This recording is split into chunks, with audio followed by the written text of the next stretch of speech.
بسم اللہ الرحمن الرحیم۔ السلام علیکم ورحمۃ اللہ وبرکاتہ۔ کیا آپ نے کبھی سوچا ہے کہ رات کے اس پرسکون وقت میں جب دنیا سو رہی ہوتی ہے، ایک ایسی نماز بھی ہے جو اللہ کے خاص بندے ادا کرتے ہیں۔ یہ نماز نہ صرف آپ کے دل کے غم دور کرتی ہے بلکہ آپ کے گناہوں کی معافی کا ذریعہ بھی بنتی ہے۔ جی ہاں، میں بات کر رہی ہوں تہجد کی نماز کی۔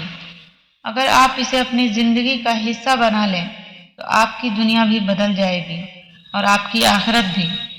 تہجد کا وقت وہ وقت ہے جب اللہ تعالیٰ اپنے بندوں کے سب سے زیادہ قریب ہوتا ہے۔ ایک حدیث میں نبی کریم صلی اللہ علیہ وسلم نے فرمایا ہے، ہمارا رب ہر رات آسمان دنیا پر نزول فرماتا ہے اور کہتا ہے، کون ہے جو مجھ سے دعا کرے تاکہ میں اس کی دعا قبول کروں؟ کون ہے جو مجھ سے مانگے تاکہ میں اس سے عطا کروں؟ کون ہے جو مجھ سے مغفرت طلب کرے تاکہ میں اسے معاف کروں؟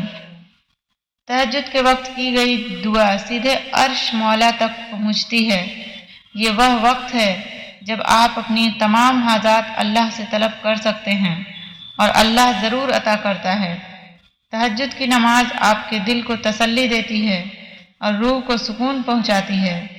رات کی خاموشی میں اللہ کے سامنے سجدہ کرنا دل کو سکون اور اطمینان عطا کرتا ہے۔ تہجد کے وقت اللہ تعالیٰ سے معافی مانگنے کا بہترین موقع ہے۔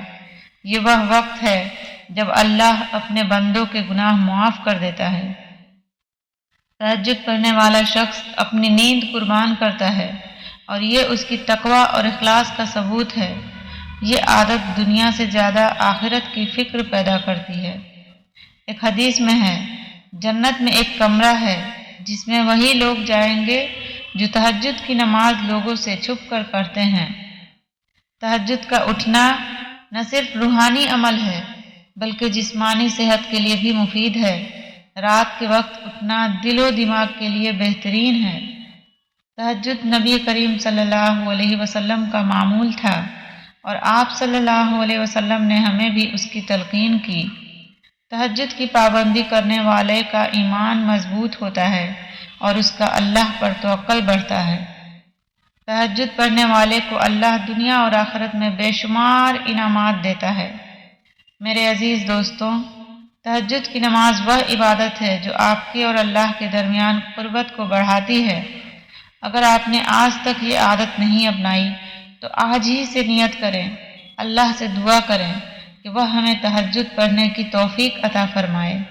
اور جاتے جاتے ایک سوال ہے، آپ کے خیال میں تہجد کی نماز پڑھنے کی سب سے بڑی ترغیب کیا ہے؟ اپنے خیالات کمنٹ میں ضرور شیئر کریں تاکہ ہم سب کو فائدہ ہو۔